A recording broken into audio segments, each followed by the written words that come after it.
This rock crawler, the last time that we took it out, we went to 10 Falls in Gypsum, which is one of the longest, hardest trails in the state. Everything was going really good till we realized we were starting to lose brakes. I knew something wasn't right, couldn't find a leak anywhere on my system. So I started looking everything over, and I found that one of the rotors was digging into a caliper mount. And so what was going on? Well, we're losing a wheel bearing. So you can see that tire, I still have not had a chance to touch this thing.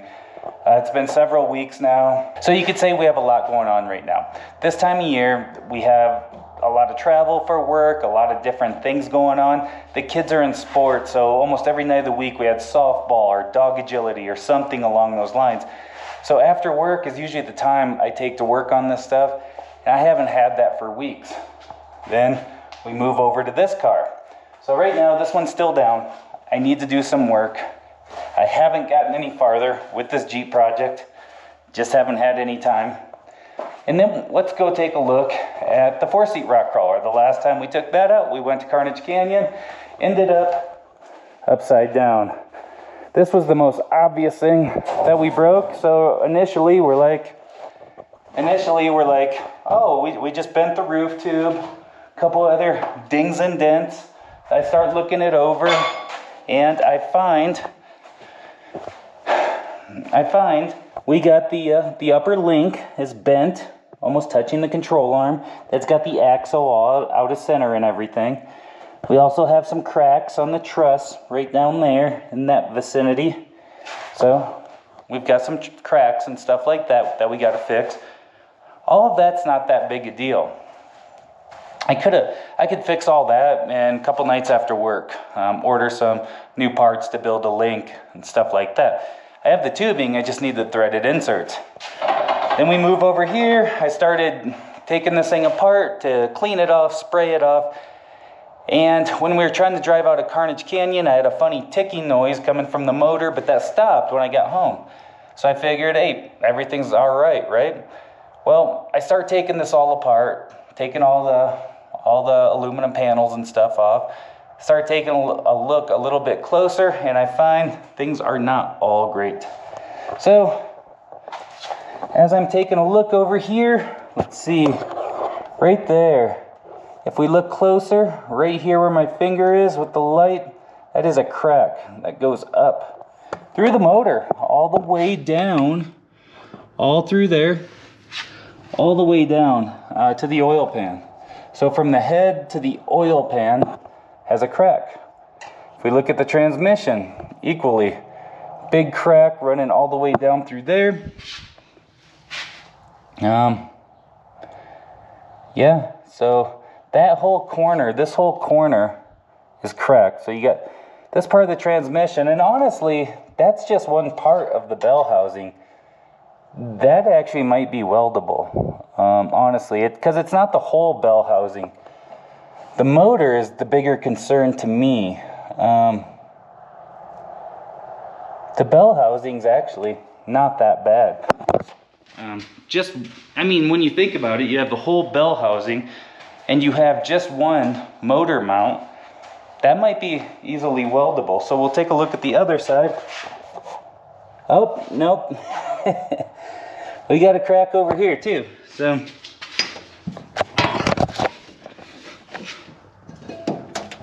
So up on this side, we've also got cracks running through the transmission. One crack there on that motor mount as well.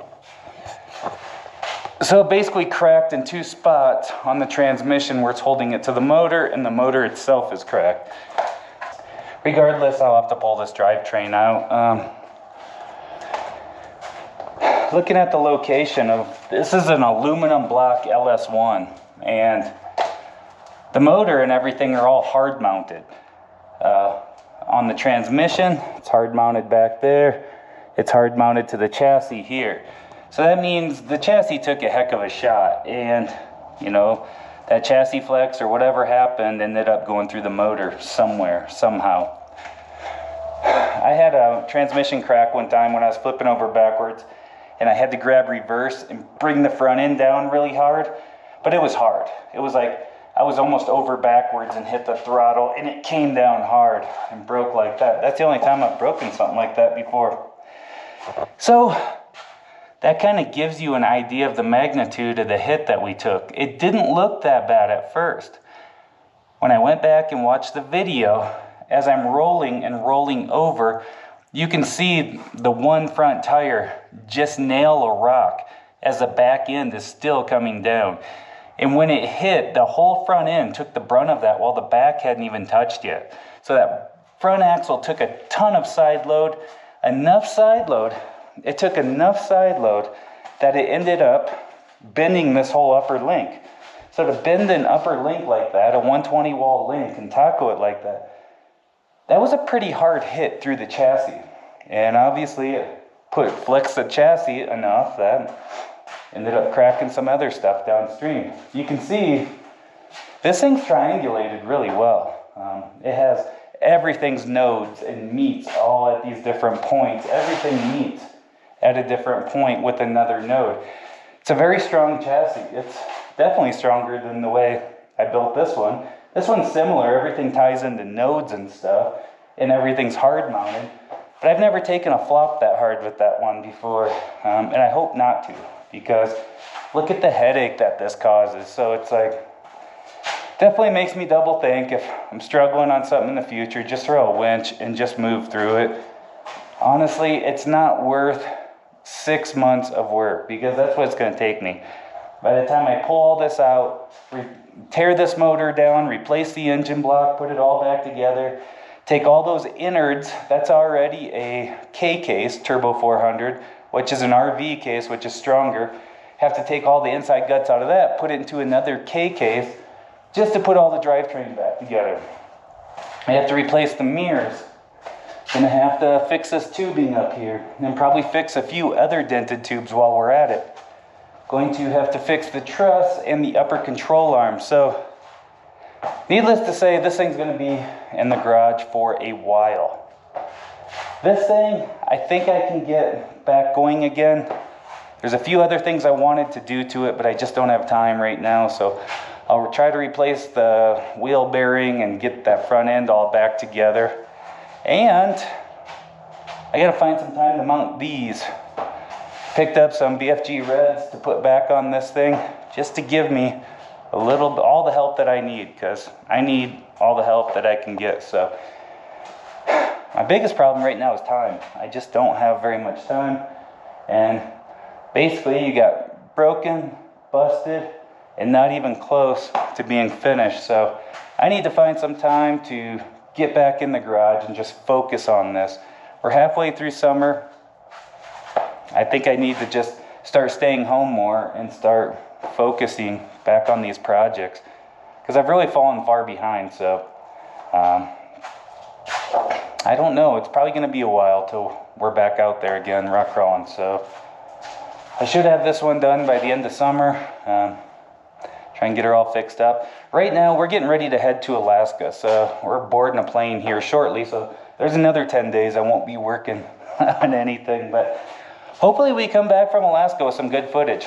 Hopefully our next video will be some off-roading stuff from Alaska. That's our goal. Hopefully we can get out there, show people some cool stuff they haven't seen elsewhere. So hopefully it's going to be a good trip. I'm going to take this stuff off my mind for a little bit and just try to get back to it. Just focus on going on vacation, having a good time. And then when I get home, all this stuff will be waiting for me. And then this is also another project that we want to get after. Start putting these into there. It's going to be a Jeep TJ 1-ton project.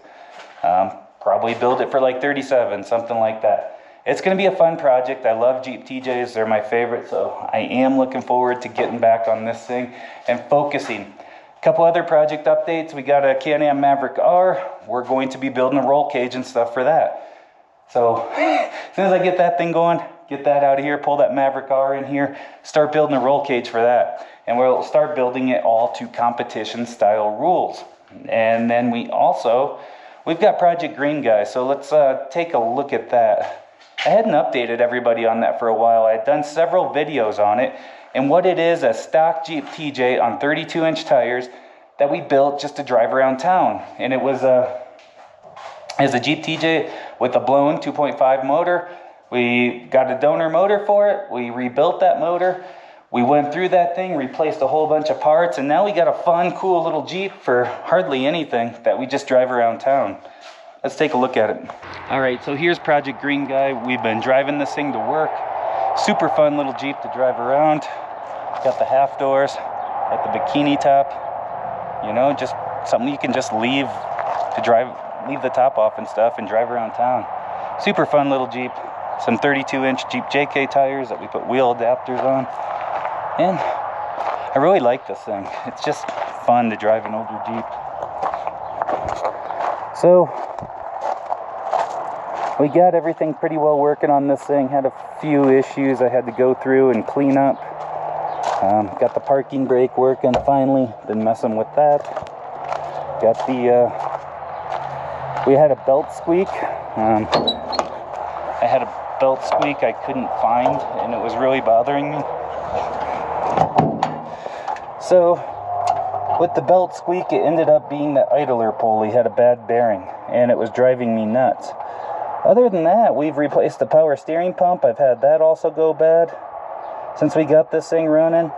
We've replaced the alternator. We've replaced almost every component on this at this point. But super fun little Jeep. Having fun driving it. So with all that being said, after we get back from Alaska, we're going to get back to work on these things. We're also going to try to, now that we don't, the kids sports, dog agility, all that stuff will be done for the year. We're going to try to get up to the high country a few times with the Jeep, run over those famous, awesome San Juan mountain passes like Black Bear, Imogene, all that kind of stuff. Do one more overnight camping weekend trip. We'll make a video on that. And just try to get out and enjoy the rest of our summer while still trying to deal with these things. But the biggest thing is having some time back with kids sports and all that stuff kind of dying down. I'll have the weekday nights again. Start focusing and start working on stuff again. So it sucks when you break stuff. I hate it, but it's an opportunity to tear this thing down, go through it. It's been 4 years since I really tore it down. Go through it again, check everything out, check all those U-joints, check all the parts, pull the axle shafts, all that kind of stuff. Go through this thing and just double check that everything's all good. And it'll be back better than ever. I don't know, maybe we'll rebuild the motor back with a few more goodies or something. I don't know. I also wanted to go through these shocks, maybe revalve these shocks. This might be an opportunity to do some of that stuff, so I don't know. Also want us to try to start building a cage and stuff for this one. So we're going to try to get back in the shop, do some metal work. I've got all the tubing laying down under there, and I really enjoy shop work. I have a lot of fun with it. It's kind of nice to take a step back and not be out and about so much, and then just start working on stuff again, because I have a lot of fun doing that too. So that's pretty much an update of where we're at.